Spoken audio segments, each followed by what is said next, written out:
This is a quick review of my 2016 Massey Ferguson 1734E. It's got about 600 hours on it. I've had it now for a little over 4 years. It's been an excellent tractor.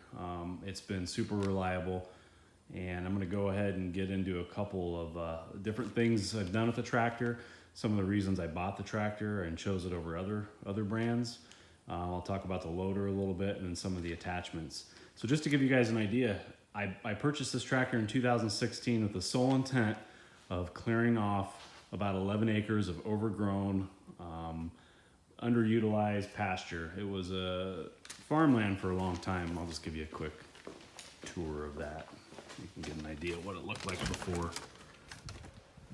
So if you look out behind the barn here and you see pretty thick overgrowth on both sides.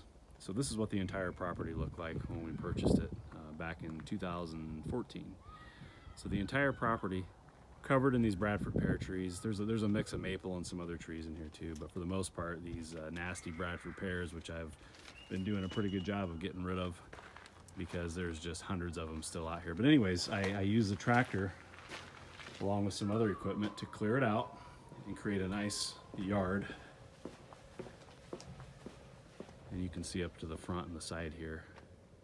So that's what it looks like now. So that's primarily what I've used the tractor for, not to mention installing this pad, driveway, stone for the barn, that sort of thing.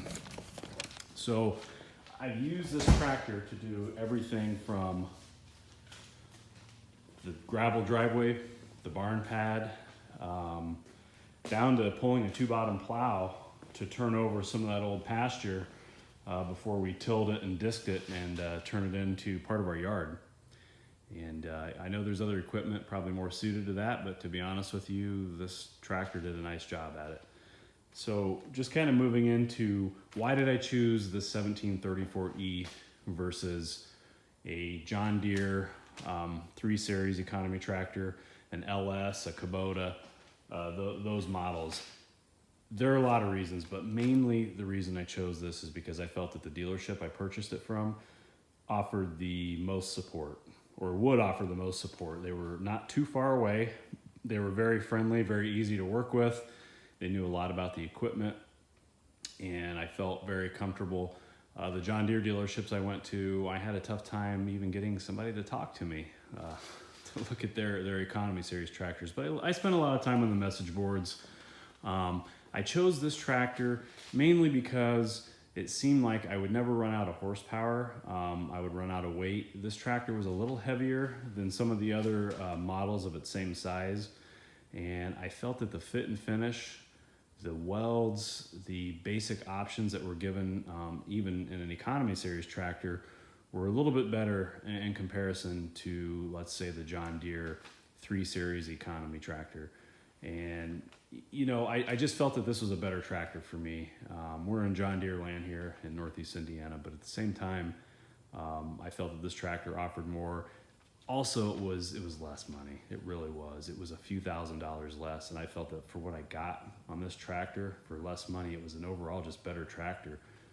Even considering the price point, even without considering the price point, I felt that this tractor had more to offer, and so that's the main reason I chose it. Massey Ferguson, even though it's owned by AGCO, has a long-standing reputation. AGCO has a pretty decent reputation. They're one of the largest manufacturers in the world. So with that being said, that is why I chose this tractor, and it has done everything I've asked it to do. There are some upgrades that I did to the tractor myself that were after I purchased the tractor. First thing you'll notice is I did these floorboards. So I purchased a horse stall mat that was about $30 from Rural King. I pulled the pans off. I pulled that centerpiece off. I just traced them with a marker, and then I cut them out with a razor blade. It took about an hour. It was pretty easy to do. I drilled the holes in the right locations after I measured those, and I installed those. That was a nice improvement for my feet to rest on versus that bare corrugated metal. So that's something you guys can do. It was pretty simple. Like I said, what you see is what you get with that. The other thing I upgraded was I purchased this black Talon adjustable suspension seat. And in my opinion, this is the best upgrade if you're going to be spending a lot of time in the saddle on this tractor. If you're going to be using it for loader work, mowing, bush hogging, anywhere it's going to be bumpy, you got to have a better seat on these tractors. The stock seat wasn't terrible, but this seat has been night and day difference for my back. The fact that it has armrests is a huge deal too. That's been kind of nice. So I think that was like $300 from Northern Tool. I bought it 2 years ago. I had to kind of fabricate this little kind of a pan brace right there, and kind of it didn't bolt right up, but I mean, I don't think anything is going to bolt right up, but that was pretty easy to pull off, trace the whole pattern, pull it off, drill it, install it. I spent about 2 hours on that. It definitely wasn't terrible. The other upgrade that I did that I think anybody should do that doesn't have adjustable end links here is purchase a set of these Pat's Category 1 quick hitches. I mean, this has been, like I said, the best upgrade I've done. It makes switching out implements, it's simple. I can go from a rototiller to my pulverizer, and I can do that in probably less than a minute. I back up, pop these off, lower it, and take my my top link there, and I loosen it. I mean, it's simple, pretty self-explanatory there, but I would recommend those to anybody that doesn't have adjustable end links. So when we talk about the loader, I think too many people get caught up with loader lift capacity. This is not a skid steer. It does not do what a skid steer does. It will never perform like a skid steer. So if you have a tractor of this size and it can lift 2,000 pounds, great. I don't know why you would need that. I don't know what more you would gain with that, because a tractor of this size, I think factory it weighs bare without the loader 2,700 pounds. I think the loader probably weighs 800-900 pounds, and you have my tires are filled in the back. So this tractor now has some pretty good weight behind it, but I never use this loader unless I have ballast in the back. It'll lift a full load, which I think on this tractor is about 1,200 pounds. It'll lift it to full height. I've moved hundreds, if not into the thousands of tons of gravel now with doing all the gravel and driveway work and the pad work for this barn. It will lift a full bucket load of gravel to full height without any problem. It'll do it also without any ballast on the back. I tried it out one day. I was curious if it would do it. It'll do it, but it's definitely not something I'll do again, because you could feel the back end was definitely light on it. But for an economy series loader, I don't know why you would need any more than this can lift. To me, it's a good compromise between the safe lifting point and economical. I haven't had any problems with it. It's done a phenomenal job. And that's one of the reasons why, like I said, I chose this tractor, because I felt like it had a good balance of weight, performance, at a good value price. And this is the L105E loader, and that's a 60-inch bucket. And again, I've used it for so many different things. I don't use it like an excavator, because that's not what this is made for. These little tractors are kind of a jack of all trades. I think you can do a lot of things up to a certain point that a skid loader or a skid steer can do, but they're just not made for that. They're not made for the heavy digging and lifting. They're made for things in between that. So if that's something that's important to you, I would just get a bigger tractor or get a skid steer if you're going to be doing a lot of dirt moving, because these are good for small chores here and there. They're just not good for it all the time, every day, if that makes sense. So the R4 tires, a lot of discussions about R4 tires. They've been pretty good to me. I use it for lots of different things, so I think I would probably be the definition of an owner that uses the R4 tire, because I mow, I do work in the dirt, gravel, that sort of thing. And I think that's what this tire is designed for. If you're only going to be working in the dirt and you're only going to be doing chores in a wooded area, or an area that you don't really care if it gets torn up, I mean, by all means, I would get ag tires. But if you're going to be doing a lot of mowing, you're going to spend a lot of time on turf, I would definitely get the turf tires for this type of tractor, because it is heavy enough that these tires will destroy turf if it's a little soft. I can't pull a roller with this in the springtime, because these tires will dig in a little bit too much, and they'll create more of an issue than they will do any good. So I've already found out the hard way with that. But in any case, they've been good tires. So if you have a lot of all-around work that you're doing, You want something that's puncture resistant, that's the tire for you. If I had any issues with the tractor, of course, that's something everybody wants to know. The answer is I've had no major issues with this tractor. I've done all the service and maintenance myself.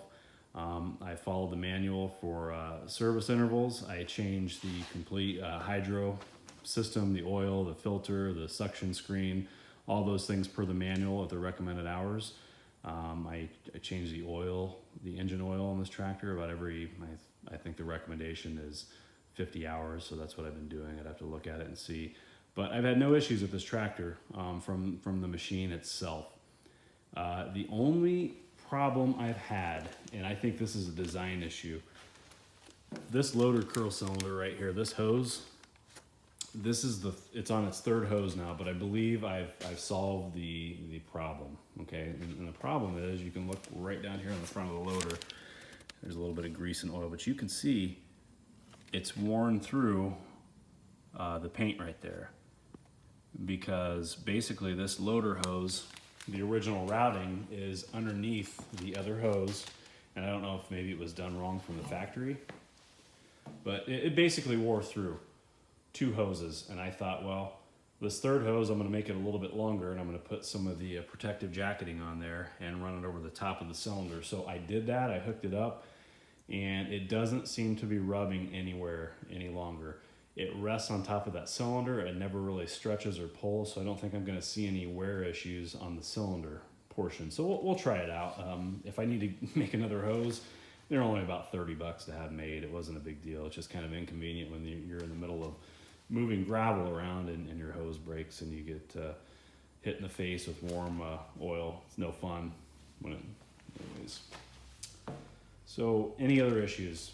None that haven't been self-inflicted. I'm sure you've seen this right here on the hood. That was a little bit of my fault. Probably a little bit of the company I purchased the finish mower from.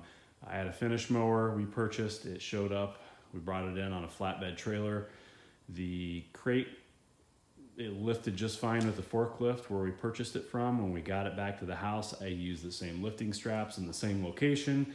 As I lifted it up, that finish mower probably weighs 600 pounds, maybe 700 pounds. It had no problems lifting it. One of the top supports gave away on the wood, so it caused the finish mower to swing back and just clip the corner of that hood. So we weren't in any danger or anything like that, but unfortunately it's got a battle scar. But you know what, it's a tractor, it's made to work, they get dirty. It is what it is. It's not the end of the world, and I'm not going to spend $1,200 on a new hood. I could probably get this fixed at some point, but it's not that big of a deal, really, to be honest. Otherwise, I've had really no issues with the tractor. It's been pretty flawless. It's been very reliable. A lot of people are leery of the DPF, the regeneration. Has it been an issue for me? No. It basically cycles through about every 4 to 4.5 hours. And it turns on automatically. I let it run while I'm working. I don't even notice it. Okay, I can smell it a little bit because it's burning it. When they burn those filters out, it gets pretty hot. But it runs for anywhere from 25 to 35 minutes. And I really haven't had an issue. If I've had to put the tractor away with it in cycle, I can do that with this tractor. I turned it off, and when I turn the tractor back on, I let it idle for a few minutes to get warmed up, and then it shows me on the dash that it wants to do regen, so I just up the RPMs and I start working, and I let it finish off while I work. I've had no issues with the regen on this tractor. I don't think I ever will. Knock on wood. But so that's another area I see a lot of concern when people are making a tractor purchase, and I would not be hesitant to buy this tractor again. In fact, if I ever get the itch to upgrade, I will probably get their premium model with a cab next time. I like the idea of having a cab, music, protection from the elements, because it's just no fun in the summertime mowing or in the fall. It just gets too hot and humid here. Got to do it in the morning when you're in an open station. So anyways, I would definitely buy the Massey Ferguson again. Not that I'm not open to the other brands. This has been a very, very reliable tractor. And like I mentioned before, I've done everything with this tractor I planted acres and acres of grass with it. I've turned over soil. I've tilled for hours and hours and hours with it, and I've had no issues. I pull a pulverizer for a lot of different things. I put many yards in with it. Not only my acreage, but I've helped out do some friends and some neighbors and things like that. So never any issues. It's been a great overall tractor, and I hope this will help you in your buying decision if you're in the market for a tractor of this size. And like I said, it's a little larger than the similar tractors in its size. It's not the premium model, but it definitely does a lot more work than the smaller 1710, 1720, or comparable John Deere 1025, 1025R. So it's a lot of tractor, very useful. And anyways, hope you guys enjoyed the video. Hope it answered some questions. If you have any questions, just go ahead and ask them down below. And please subscribe to my channel, and be glad to help in any way I can. Thanks.